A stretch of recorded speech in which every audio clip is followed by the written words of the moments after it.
Second reading.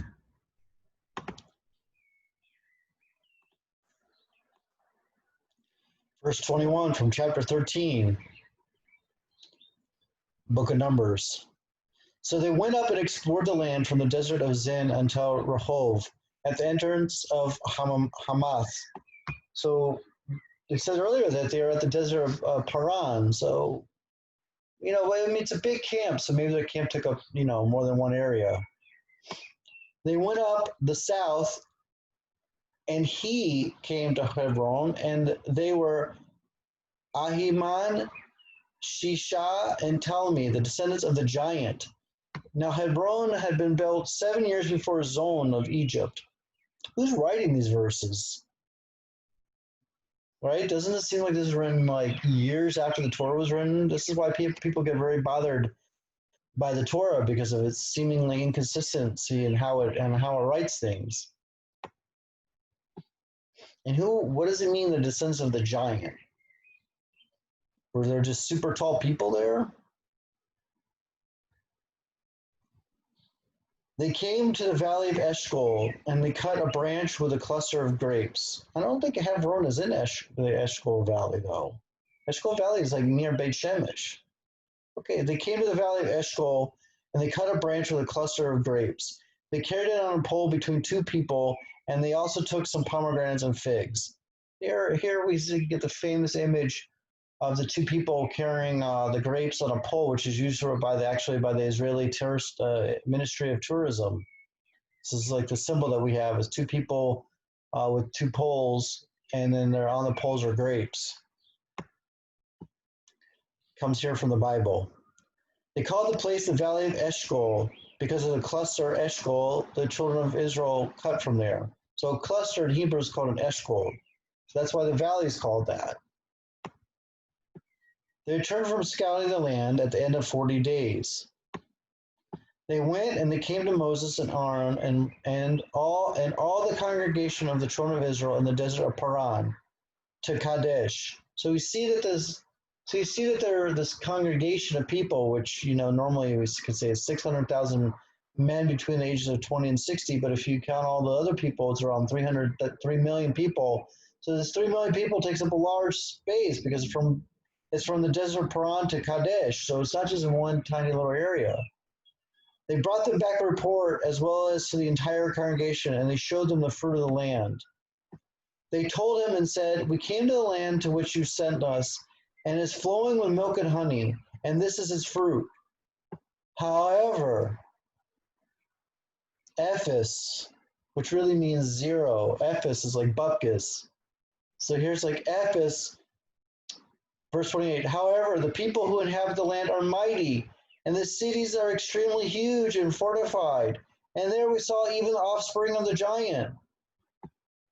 The Amaleki dwell in the southland, while the Hittites, the Jebusites, and the Amorites dwell in the mountainous regions. The Canaanites dwell on the coast and alongside the Jordan. Basically, they're like saying, hey, there's nowhere for us to enter and live, or we're going to be surrounded by all these people. Caleb silenced the people to hear about Moses, and he said, we could surely go up and take possession of it, for we can indeed overcome it. But the men who went up with him said, we are unable to go up against the people, for they are stronger than we. So here we have one person standing up against the majority. Now again, we're talking about 10 people, because Yeshua ben Nun, also known as Hoshea, hasn't spoken yet. But we do learn that he does speak in a few verses. But anyways, right now it says Caleb against the mob. Well, 10 people. They spread an evil report about the land which they had scouted, telling the children of Israel, the land we passed through to explore is a land that consumes its inhabitants, and all the people we saw in it are men of stature. So wait a minute. If it's consuming the inhabitants, and how is there like strong people there too? See, this is contradictory. There we saw the giants, the son of Anak, descended from the giants. In our eyes, we seemed like grasshoppers, and so we were in their eyes. So see, we thought of ourselves as very small and very weak, and therefore that's how they perceived us. It's basically what, your inner perception really affects the reality. That's what the Torah is telling us here. Okay. Chapter 14, verse 1. The entire community raised their voices and shouted, and the people wept on that night. And the children of Israel complained against Moses and Aaron, and the entire congregation said, if we had only died in the land of Egypt, or if we only died in the desert.